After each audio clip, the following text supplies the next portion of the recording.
Hi everyone, welcome to Learn English Everyday YouTube channel. English பேசுறதுக்கான பேசிக்கான lessons எல்லாம் தொடர்ச்சியா நம்ம பார்த்துட்டு இருக்கோம். இன்னைக்கும் நம்ம பார்க்க போற லெசன் ரொம்ப ஈஸியான ரொம்ப சிம்பிளா உங்களால புரிஞ்சுக்கக்கூடிய ஒரு லெசனை தான் இன்னைக்கு பார்க்க போறோம். ஆல்ரெடி நம்ம பி இதை சிம்பிள் ப்ரெசன்ட்ல நம்ம எப்படி யூஸ் பண்ணலாம், தமிழ்ல ஒரு சென்டென்ஸ் சொல்றோம் அப்படின்னா அதை எப்படி நம்ம இங்கிலீஷ்ல சொல்றது, இந்த பி எப்படி யூஸ் பண்ணணும் சிம்பிள் ப்ரெசன்ட்ல அப்படின்னு சொல்லி பார்த்திருந்தோம். இன்னைக்கு நம்ம சிம்பிள் பாஸ்ட், ஸோ பாஸ்ட்ல இறந்த காலத்துல நடந்த ஒரு இதை சொல்லும் போது அதுல எப்படி நம்ம இந்த பீங்கிற வேர்ப்ஸை யூஸ் பண்ணணும் அப்படின்றது தான் இன்னைக்கு லெசன்ல நம்ம பார்க்க போறோம். ஸோ கண்டிப்பா ரொம்ப ஈஸியா சிம்பிளா இருக்கும். வீடியோ லாஸ்ட் வரைக்கும் பாருங்க. அதே மாதிரி பார்த்து முடிச்சதுக்கு அப்புறமா நான் உங்ககிட்ட 2 கொஸ்டின் கேட்பேன். அந்த 2 கொஸ்டினும் இந்த லெசனை ஃபுல்லா பாத்தீங்கன்னா தான் உங்களால ஆன்சர் பண்ண முடியும். ஸோ வாங்க இன்னைக்கான லெசனை ஸ்டார்ட் பண்ணலாம். ஸோ பி அப்படின்னா நமக்கு இரு அப்படின்றது தான் அர்த்தம் அப்படின்னு நமக்கு தெரியும். ஆனா நம்ம சிம்பிள் ப்ரெசன்ட்லயோ சிம்பிள் பாஸ்ட்லயோ ஃபியூச்சர்ல யூஸ் பண்ணும்போது பி வேர்ப்ஸ் தான் யூஸ் பண்ணுவோம். ஸோ ஓகேங்களா. ஸோ ஆல்ரெடி நம்ம சிம்பிள் ப்ரெசன்ட் பார்த்துட்டோம். இன்னைக்கு சிம்பிள் பாஸ்ட் பார்க்க போறனால சிம்பிள் பாஸ்ட்ல நம்ம பி வேர்ப்ஸா என்ன யூஸ் பண்ணணும்னா வாஸ் யூஸ் பண்ணணும். வாஸ் எங்க யூஸ் பண்ணணும், எங்க யூஸ் பண்ணணும் அப்படின்றத ஃபர்ஸ்ட் நம்ம தெரிஞ்சுக்கணும். ஐ, he, she, it இது கூட நம்ம was தான் யூஸ் பண்ணணும், were யூஸ் பண்ண கூடாது. அதே போல we, you, they இங்க எல்லாம் நம்ம were தான் யூஸ் பண்ணணும், was யூஸ் பண்ண கூடாது. இந்த பேசிக்கான ரூல் நீங்க கண்டிப்பா தெரிஞ்சுக்கணும். அதே மாதிரி சிம்பிள் ப்ரெசன்ட்லயே நான் உங்களுக்கு சொல்லியிருப்பேன். ஸோ அதுவும் நமக்கு ரூல் தான். இது இங்க தான் யூஸ் பண்ணணும் அப்படின்னா அந்த ரூலை நம்ம ரெகுலரா ஃபாலோ பண்ணணும். ஸோ அதை நம்ம மாத்தி யூஸ் பண்ணோம் அப்படின்னா அந்த சென்டென்ஸே தப்பு. ஓகேங்களா. நெக்ஸ்ட் ஒன் பாருங்க. இப்போ நம்ம பாஸ்ட்ல சொல்லும் போது இதை எப்படி நம்ம சென்டென்ஸ்ல சொல்லணும் அப்படின்னா இருந்தேன். சிம்பிள் ப்ரெசன்ட்ல எப்படி பார்த்தோம், இருக்கிறேன், இருக்கிறான், இருக்கிறாள் அப்படின்னு சொல்லி பார்த்தோம் இல்லையா. அதே மாதிரி நம்ம பாஸ்ட்ல சிம்பிள் பாஸ்ட்ல சொல்லும் போது இருந்தேன், அப்போ ஐ வாஸ், இருந்தான், he was, இருந்தாள், she was. அதாவது நான் இருந்தேன் அப்படின்றத I was. ஓகே. இருந்தேன் அப்படின்னா நான் என்ன பத்தி சொல்லும் போது was. ஓகே. அப்போ நான் இருந்தேன் I was. அவன் இருந்தான் he was. அவள் இருந்தாள் she was. அதே மாதிரி இருந்தது அது இருந்தது it was. ஓகே. அடுத்தது பாருங்க. நாங்கள் இருந்தோம் we were. நீ இருந்தாய் அப்போ you were யூஸ் பண்ணணும். அவர்கள் இருந்தார்கள் அப்படின்னும் போது they were. அவைகள் இருந்தன they were. இப்ப புரிஞ்சிருக்கும் உங்களுக்கு. இருந்தேன், இருந்தான், இருந்தாள், இருந்தது அப்படின்ற மாதிரி நமக்கு பாஸ்ட்ல சொல்லும் போது இந்த பி வேர்ப்ஸை யூஸ் பண்றதுக்கு அந்த சென்டென்ஸ் உங்களுக்கு முடியும். எக்ஸாம்பிள் பார்க்கும்போது இன்னும் உங்களுக்கு நல்லா கிளியரா புரியும். ஃபர்ஸ்ட் பாருங்க, ஐக்கான எக்ஸாம்பிள். நான் ஒரு மருத்துவராக இருந்தேன். ஸோ நான் டாக்டரா இருந்தேன். இப்போ நம்ம ஒரு ஹாஸ்பிட்டல் சொல்லுவோம், ஒரு டாக்டர் ஒருத்தங்கன்னா நான் அந்த ஹாஸ்பிட்டல்ல மருத்துவராக இருந்தேன், ஒரு மருத்துவரா இருந்தேன். ஆனா இப்ப நான் அந்த ஹாஸ்பிட்டல்ல மருத்துவரா இல்லை. பட் நான் பாஸ்ட்ல இருந்தேன், ஒரு 5 வருஷத்துக்கு முன்னாடி அந்த மாதிரி இருந்தேன் அப்படின்னு சொல்லும் போது இதை நாம எப்படி சொல்லணும்னா ஐ வாஸ் அ டாக்டர். இங்க நான் இருந்தேன், அதை எப்படி சொல்றோம் ஐ வாஸ். நான் இருந்தேன், என்னவாக இருந்தேன், ஒரு மருத்துவராக இருந்தேன். அப்போ a doctor, I was a doctor. நான் ஒரு மருத்துவராக இருந்தேன்.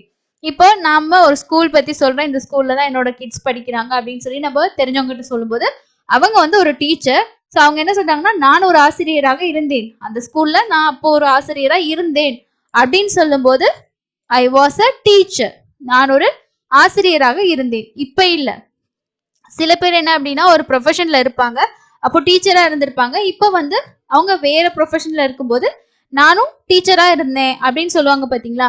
அந்த மாதிரி சொல்லும் போது நான் ஒரு ஆசிரியராக இருந்தேன். ஸோ இங்க நான் இருந்தேன் அப்படின்றத ஐ வாஸ். என்னவா இருந்தேன், ஒரு ஆசிரியராக. அப்போ teacher, I was a teacher. I வரும்போது பாஸ்ட்ல இருந்தேன்னு சொல்லும் போது என்ன யூஸ் பண்ணணும், வாஸ் அப்படிங்கிற பி வெர்ப் யூஸ் பண்ணணும். இதுவே மாதிரி நம்ம he she itக்கு பாருங்க எக்ஸாம்பிள். அவன் ஒரு காவலராக இருந்தான், he was a police. So என்னவா இருந்தான், அவன் இருந்தான் he was. என்னவாக இருந்தான், ஒரு காவலராக, அப்போ போலீஸ். அதே மாதிரி அவள் ஒரு ஆசிரியராக இருந்தாள், அவள் இருந்தாள் she was. என்னவா இருந்தால், ஒரு ஆசிரியராக இருந்தாள். ஸோ பாஸ்ட்ல இருந்தால் அப்படின்றத நம்ம சொல்லும் போது வாஸ் வந்து சொல்லணும். அப்போ ஷி வாஸ் அ டீச்சர் அப்படின்னு சொல்லணும். இதுவே வந்து அது ஒரு மரமாக இருந்தது. It was a tree. It was a tree. இந்த மாதிரி நிறைய எக்ஸாம்பிள்ஸ் இருக்கு. உங்களுக்கு பேசிக்கா புரிஞ்சுக்கிறதுக்காக ஒரு சில எக்ஸாம்பிள்ஸ் மட்டும் நான் கொடுத்துருக்கேன். அதுக்கு அடுத்தது பாருங்க, நாங்கள். ஓகே, ஸோ வீணா நாங்கள். நாங்கள் இந்தியர்களாக இருந்தோம்.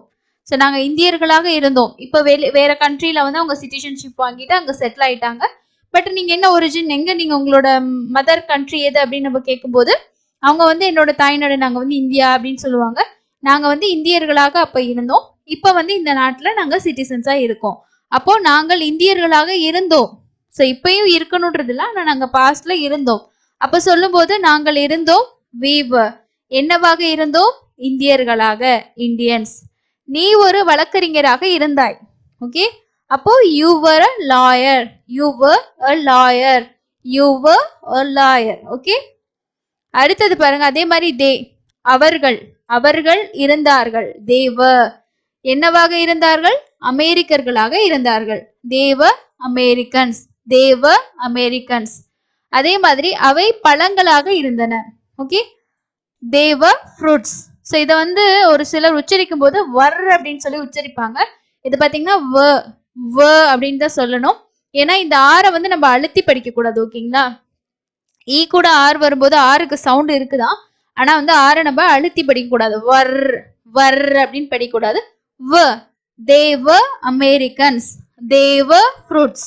ஓகே, சோ இப்போ பாருங்க, they were fruits. அவர்கள், அவை இருந்தன. அப்போ they were.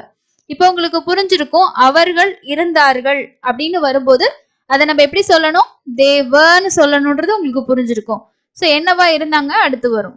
ஓகேங்களா, ஸோ இப்போ உங்களுக்கு வந்து இந்த பி வந்து பாஸ்ட்ல இந்த பி வெர்ப்ஸ் வந்து நம்ம எப்படி யூஸ் பண்றோம் அப்படின்றது ஓரளவுக்கு ஐடியா உங்களுக்கு கிடைச்சிருக்கும். உங்களுக்கான 2 கொஸ்டின் என்ன அப்படின்னா, இருந்தேன் அப்படின்றதுக்கு ஒரு சென்டென்ஸும், இருந்தது, அது இருந்தது அப்படின்றதுக்கு ஒரு சென்டென்ஸ் மேக் பண்ணி கமெண்ட்ஸ்ல ஷேர் பண்ணுங்க.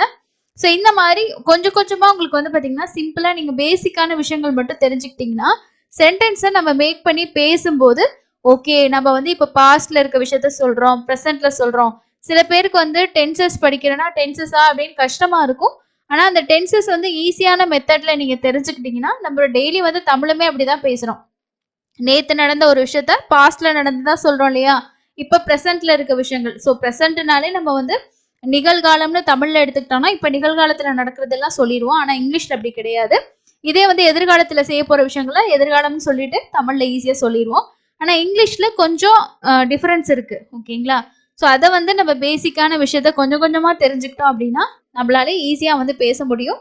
நம்ம பேசுற தமிழ் விஷயத்த அப்படியே வச்சுக்கிட்டு கூட இங்கிலீஷ் நம்மளால ப்ராக்டிஸ் பண்ண முடியும். இன்னைக்கான லெசன் கண்டிப்பா உங்களுக்கு யூஸ்ஃபுல்லா இருந்திருக்கும்னு நினைக்கிறேன். இந்த பி அப்படிங்கிற இந்த வேர்பை, பி வேர்ப்ஸை பாஸ்ட்ல நம்ம வந்து வாஸ், were எப்படி யூஸ் பண்ணணும், எங்க யூஸ் பண்ணணும் அப்படின்றத உங்களுக்கு சிம்பிளா புரிஞ்சிருக்கும். இது மாதிரி யூஸ்ஃபுல்லான லெசன்ஸ் தொடர்ச்சியா நம்ம சேனல் அப்டேட் பண்ணிட்டே இருக்கோம். ஸோ கண்டிப்பா மிஸ் பண்ணாம வாட்ச் பண்ணி செக் பண்ணுங்க. பார்க்குற வீடியோ பிடிச்சிருந்தா கண்டிப்பா ஒரு லைக் அப்டேட் பண்ணுங்க. அதே மாதிரி சேனலையும் மறக்காம சப்ஸ்கிரைப் பண்ணிக்கோங்க. தேங்க்யூ.